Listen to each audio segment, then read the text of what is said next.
Alright guys, today we're taking a look at this practice prompt that I asked you guys to write a little bit about. And first, of course, you always want to look at the prompt. There's a couple kind of categories they put here, but we notice in this one, they love this idea of this word complex. Sometimes they'll talk about a complex relationship, and so then you have to characterize the relationship, talk about two people, what is their dynamic, how are they related to each other. But when they use that word complex, they're looking for two things that are kind of at odds, two things that are pushing and pulling, something like that. So make sure that you identify two different emotions or two different dynamics whenever you see that word. And there's a good chance you were they love it for some reason. So anyways, here we're trying to convey Aloma's complex response to her changing environment, moving away from her extended family in Appalachia. All right, and so if we jump right into the passage here, it starts, she was sent to the mission school the month before she turned a thankless 12. Not because her aunt and uncle couldn't handle her anymore, but because there were 9 in the house now. The adults, there were 5 children, 1 foster child, and Aloma. Her aunt and uncle had always been fine to her. They possessed a kind of hollow-headed decency that couldn't be disparaged. When they told her of the school, they were gentle as doctors, and their voices said, "This won't hurt a bit." And in fact, it had not really, at least not that Aloma could recall. Only that first night she found that her eyes stung, and to make them stop, she turned face down into her pillow and let them tear with her mouth open, ragged against the cotton ticking. But in the morning her eyes were better, and she did not cry again, at least not over that. And some of you guys had some really great responses here.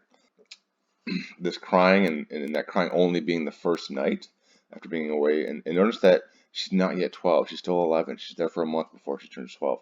So she's pretty young. Shelby, for example, pointed out, quote, Aloma cried only that the first night she found that her eyes stung and made them stop turning her face to the pillow.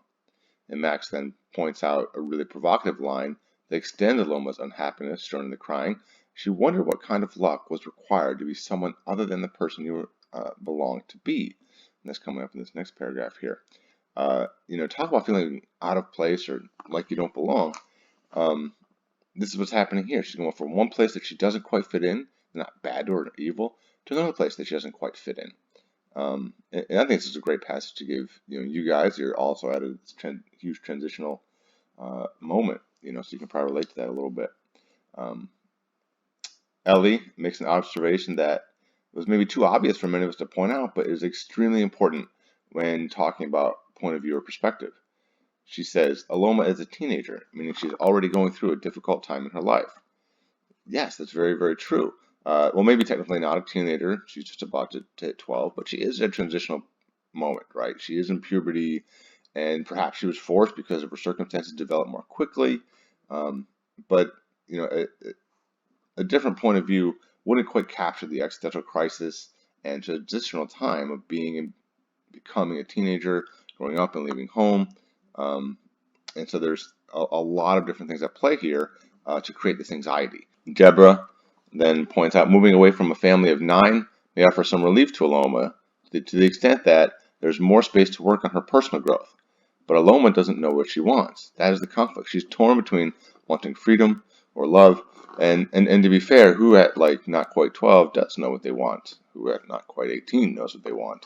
And then Lena also adds, Aloma is conflicted because of the kindness that her aunt and uncle showed when taking her into her family, and the efforts that they take when she is away to maintain a familial connection make her sad.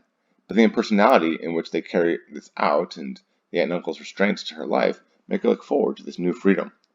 And yeah, that was much of a pretty difficult situation. If you read through this and notice that there's 9 people in a trailer home and a piano, I'm not sure that would really work. But yeah, certainly difficult and restraining situation. And so she is looking forward to a new freedom. She may not recognize that at first, and certainly the first night in a strange school would be stressful.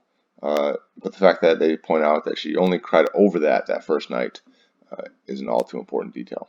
Moving right along, the school carried her into a deeper cleavage of the mountains than the one she had known at her uncle's trailer, which jagged out like an aluminum finger from a limestone wall topped by firs, bone out of bone. There the night carried on and on until 10 in the morning, Then the tip of the finger finally burned with its first sun. When she arrived at school, Aloma shared a small concrete room with 2 other girls, and here too the mountain walls staggered, threaded up over them all. The sun did not appear in the wound of the holler until long past 11, where it remained until Spar Mountain, like a curtain of earth, cut the light before it could naturally sputter out. It was a chasmed world without the twin ceremonies of morning and evening. So there's a lot of really important detail, a lot of really important diction in that paragraph. And if you look at those multiple choice questions that I created on this passage, which I geared not towards practicing for multiple choice, but geared toward pointing out some of these details, there's very rich diction in here. Ronan points out with the imagery, she was conflicted in the matter as she was drowned in nostalgia for her aunt's and uncle's trailer. And I think that's a really good observation because we often think of nostalgia as only being a positive feeling. It doesn't have to be just for happy memories, like the first time you went to a theme park, but it can also be for bittersweet memories and things like this. And that's what's happening, I think, to Aloma. Ronan then points out there's a simile in the third paragraph describing the adventure she took part in by attending the school. And so here I just want to point out, like on this passage, you have line numbers, and normally you would use those to cite. But for some reason, in this exam, you will not have line numbers in 2020. And so what AP has said, that you can reference the paragraph, or if you quote without a citation, make sure it's accurate, of course, but that will be okay this year. Normally, that's, of course, a no-no. All right, so again, with the imagery in this paragraph, Vered points out, Morgan conveys this confinement through the imagery of the sun rising and setting. Because of the mountains, she is unable to see the sunrise, and that it only appears at 11 a.m. Also, the mountains cut off the sun before she can see it. And so this indicates a limited range of freedom, opportunity, and even emotion. And so many of you pointed out archetype as being one of the literary devices here. And that's a great one. All those patterns we talked about, those are here. So sunrise, right, is new beginnings, new birth. It is very optimistic, and she can't see it. Right? There's no sun until 10 or 11 in the morning, and so that is just one way that they're showing off her limitations here. And of course, the geological stuff too, right? These words like cleavage and chasm and wall and curtain, they're all barriers. They're all these sort of insurmountable obstacles between who she is and, quote, the person she was born to be. And this is shown through the landscape. And we've seen that before. You may not remember back to your Billings-Roman, but sometimes the exterior landscape matches the interior landscape. She feels trapped, like she wants more, and when she looks outside, everything kind of confirms that, right? There are these mountains, there's this gap between the mountains, and she's feeling a gap in her life.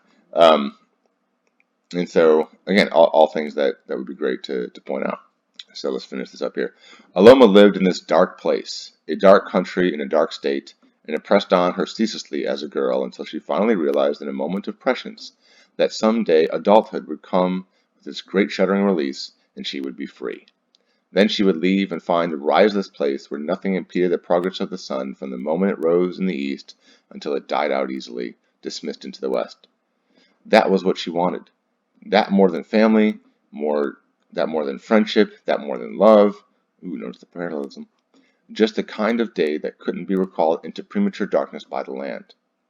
The only thing she remembered fondly from her years at her uncle's trailer was a piano, old with a tiger-eye top, its weight causing the linoleum floor to sag. Her aunt played on Sundays after church, and the children were made to sit, the restless grappling mass of them, and sing along. But the churchy songs soon bored Aloma. Hymns were not enough. They contained the sound in a too small box of predictable chords. She wanted to see her aunt's fingers spider up and down the length of the keyboard from the woody lows to the tiny baby sounds of the upper register. She always wanted more than she was given, and secretly wished her aunt's hands would slip and press 2 neighbor keys at once. I think that's such an important quote. She always wanted more than she was given. All right. It was always dissonance that she liked best. All right, and so here, we as a reader, we recognize her wanting more, through the landscape and through that lack of the sunrise and sunset and so forth. And here in the last paragraph, she starts to realize it too, and that's often what happens in life, right? Things happen, and we don't always understand their significance until a little bit later. We feel a certain way, and then we have to go through a process of figuring out what that emotion is and interpreting it. All right, good. So Liza pointed out these archetypes again are really important. When her aunt only plays certain music or chords on Sunday, it resembles Aloma's confined life, right? And that's really good parallel between the hymns. And then Liza goes on to say, it was always dissonance that she liked best. All right, and good. That is very apt and prescient to yourself. Olivia says, mentioning how Aloma's aunt and uncle haven't done anything wrong also helps build up the idea that she is missing attention. It seems contradictory, but when the story says things like it was not that her aunt and uncle hadn't cared for her, or not because of her aunt and uncle couldn't handle her, but because there were 9 of them, it shows how her aunt and uncle cared for her survival, but couldn't and didn't give her the attention she needed. And good, we've seen this conflict before this year, right? Parents providing physical needs, but not other needs. And that was kind of a generational thing for a while too. But just like Rose's quote about Troy at the end of Fences, the aunt and uncle meant to do more good than harm, but they didn't really have the tools or ability to properly propagate Aloma's growth. All too important concept. Andrew very similarly points out, quote, Aloma could only call her aunt and uncle's trailer home because they had taken her in, even when they had no money. After some unknown tragedy had befallen her parents, all the while her aunt and uncle did care for her, but they cared in a middling, impersonal way that instinctively reserved their best for their own. This means that Aloma had never truly felt at home when staying with her aunt and uncle, which made her seem all the more unaffected by the revelation that she would be leaving. Furthermore, the bland, passive tone of the passage emphasizes the seeming lack of emotion on Aloma's part. In lines like, her aunt and uncle had always been fine to her, the passive or dismissive nature of Aloma's attitude at that point in time is made apparent. All right, good. And to be honest, besides great writing on Andrew's part there, this reminded me of Inside Out. In trying to suppress or limit emotion in that movie, you remember, Riley becomes numb and emotionless. And Aloma is similarly limited in her emotional scope and personal development by her physical and social environment. So seriously, go watch Inside Out, guys. But all very key concepts. And notice that embedded in that, you guys are talking about archetypes, you're talking about diction, you're talking about imagery, all very, very good things. And there's more, of course, in here too. There's the parallelism up here, and so forth that you could tie in. But getting to that central concept that many of you touched on, what makes this a conflict, right? It wasn't like she was in this terrible abusive situation or something. They were actually quite nice to take her in when clearly they didn't have a lot of means. But she's going through this process of realizing that that wasn't enough. She needed more of life, and so that's really, really important. All right, so let's go ahead and look at the rubric for this as well. Prose fiction analysis. They do give you these bullet points this year. They didn't do that in the past. That are important to follow. All right, make sure that you have a defensible interpretation. Don't just repeat the prompt verbatim. Make sure you have an argument. Select and use evidence to support your line of reasoning. Integrate quotes. This is something I've been kind of pushing you guys about all year long. Make sure that this was a struggle with our dystopia project, but it's important. You're going to have to keep doing it in college. Explain how the evidence supports your line of reasoning. Don't just plop a quote in and leave it. You got to explain it. You got to talk about it. And of course, grammar and punctuation. I know you guys don't like that, and you get kind of lazy, and you forget that novels get italics and short stories get quotation marks, and you don't like to put those apostrophes in. You might get a little freebie this year because you can type the exam on Word or some sort of program that will actually stick those apostrophes in for you. But do be careful.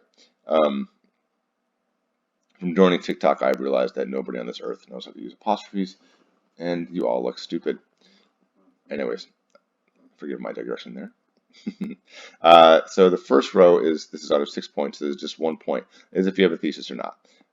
In the example that they've given, this is the easiest point to get. Most papers get this, but you have to be careful, right? If you only restate the prompt, right? If you only say this creates a complex relationship or something like that, and don't identify the complexity, or if you just say this characterizes the relationship, but you don't say what the relationship is, you're just restating the prompt. You're not giving an argument, and so be careful with that. Don't just summarize, right? They're really hitting this hard. They want to have a claim, right? What makes this complex, and what is Aloma realizing? And I encourage you guys to look through these as well. Notice that they give you some examples here, which is really nice. This is pretty recently released. Earlier versions of this did not do that. It doesn't have to be the last sentence in the first paragraph. Of course, it works if it is, but hopefully you'll have some well-educated readers who can find it elsewhere if it's not. And then here's the big part. All right, so 4 points is kind of the bulk of your essay. We want to get in this upper register over here, and I think we can. So providing specific evidence and commentary, and how multiple literary elements, all right, and we're versus at least one literary element, all right.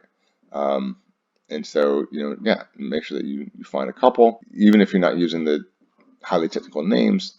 Make sure they're in there somewhere. But reviewing some of those devices beforehand might help you identify them.